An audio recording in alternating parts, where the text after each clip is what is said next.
Custo de vida, emprego e desemprego, cesta básica, tarifas públicas, salário mínimo. Agora, na Brasil Atual, a análise do DIEESE. E nós vamos conversar agora com o diretor adjunto do DIEESE, José Silvestre. Bom dia, Silvestre. Bom dia, Glauco. Tudo bem?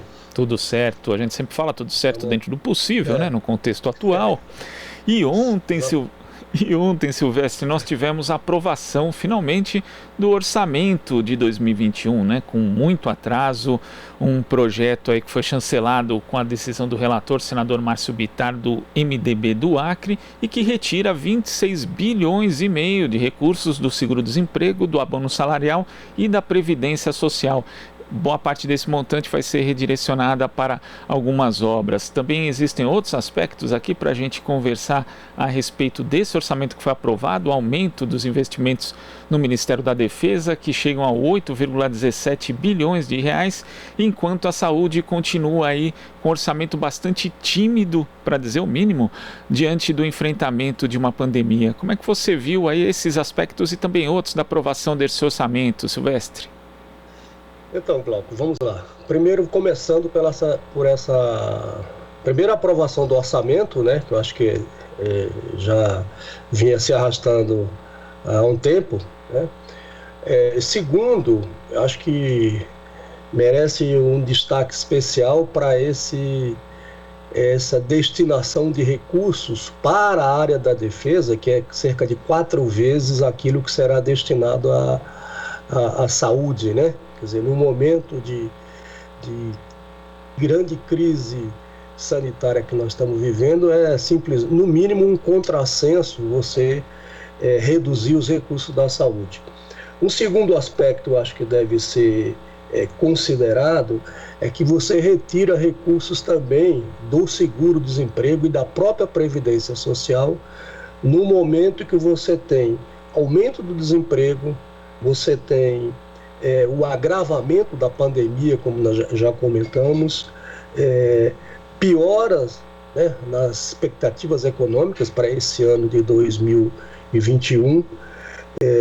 Enfim, no mínimo, né, Glauco, um contrassenso dar esse tratamento para os recursos orçamentários num momento como esse, que a gente deveria ser feito o contrário, ou seja, destinar mais recursos tanto para a saúde, como para as políticas públicas, né, voltadas para aquela grande parcela da população mais vulnerável que necessita de renda, né, para poder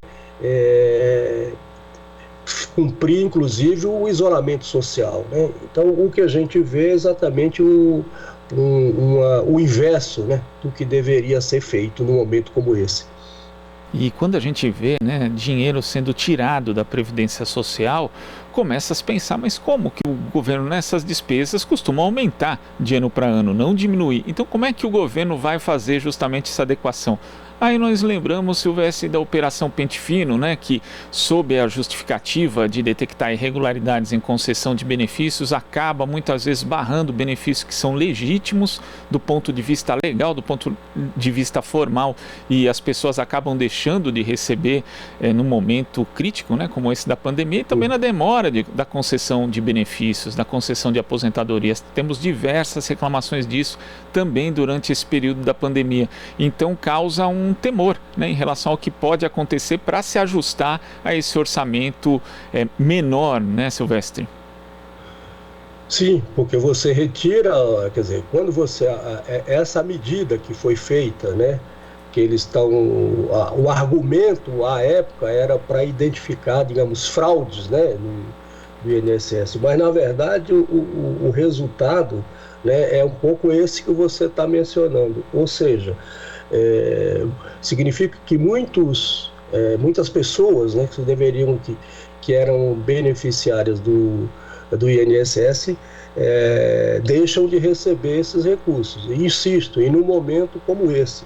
E o outro, Glauco, como a gente também já comentou, mas eu acho que é sempre bom frisar, é a questão do seguro, retirar recursos do seguro-desemprego, né, reduzir orçamento para pagamento do seguro-desemprego. Mas tudo isso que o governo está fazendo, quer dizer, esse argumento na verdade, para na visão deles, para não, como se diz, para não furar o teto de gasto, tá certo?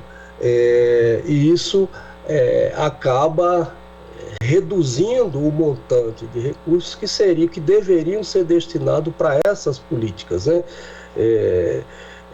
Exatamente no momento mais dramático que a gente está vivendo da crise sanitária, o que nós precisaríamos era exatamente de ampliação dos recursos para fazer frente a todas essas políticas que são necessárias para o enfrentamento, né?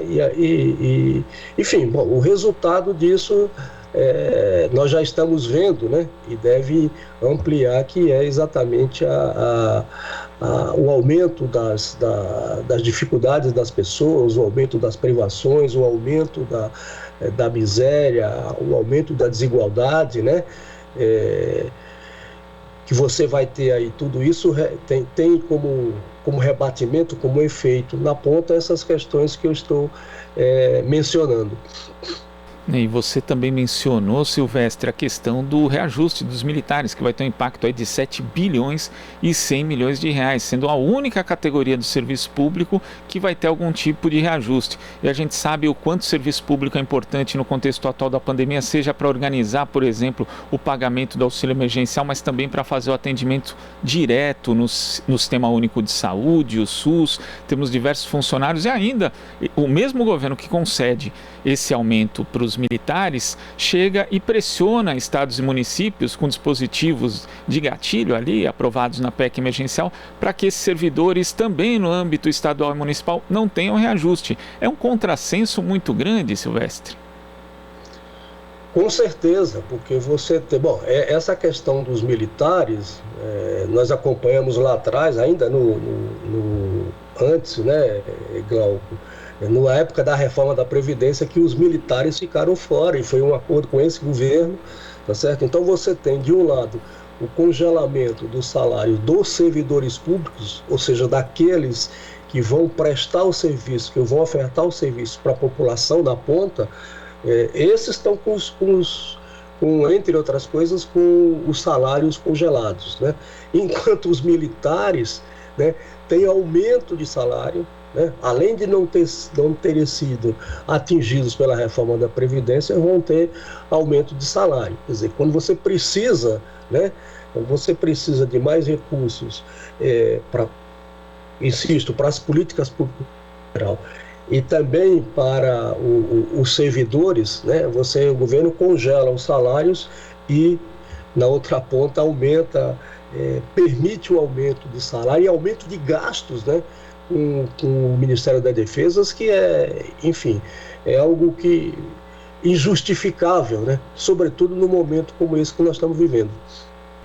Agora a gente teve outro destaque também, que foi a redução brutal do orçamento do IBGE, impedindo inclusive a realização do censo, que já está atrasado inclusive, né? Nós tivemos aí parlamentares dizendo que vão tentar modificar isso no manejo ali da execução do próprio orçamento, mas é uma ameaça muito séria, né? Porque o censo é algo que precisa ser planejado, que envolve ali toda uma estrutura, um aparato a ser feito e tem que ter uma previsibilidade. Como é que você vê isso também, Silvestre, sendo que o DIEESE trabalha com tantas estatísticas, né, e sabe o quanto elas são importantes para a elaboração de políticas públicas? Então, Glauco, muito bem lembrado essa questão do IBGE, porque a gente também vem acompanhando, o IBGE já tinha feito, porque originalmente o orçamento para o censo, lá antes da pandemia, era na ordem próximo, algo como cerca de 3 bilhões de reais. Depois foi feito, o Ministério da Economia falou que não, aí o IBGE fez um ajuste no orçamento, esse orçamento caiu para cerca de 2 bilhões, e agora você tem uma redução drástica desses valores, quer dizer, você inviabiliza, né?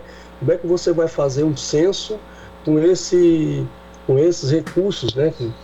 Vamos ver agora se os deputados conseguem reverter para que tenha um volume de recursos muito maior do que esse que está sendo previsto, para que você possa realizar o censo. O censo é uma coisa extremamente necessária, né, Glauco? Você tem um panorama, você tem um perfil da sociedade, quer dizer, é fundamental as informações do censo para tratar a estratégia de governo, combinar a estratégia de governo, combinar as políticas públicas, enfim, as necessidades, pensando do ponto de vista do planejamento do país. E aí você tem os recursos reduzidos, né, nessa magnitude que a gente está acompanhando. Quer dizer, é mais um contrassenso por parte desse governo.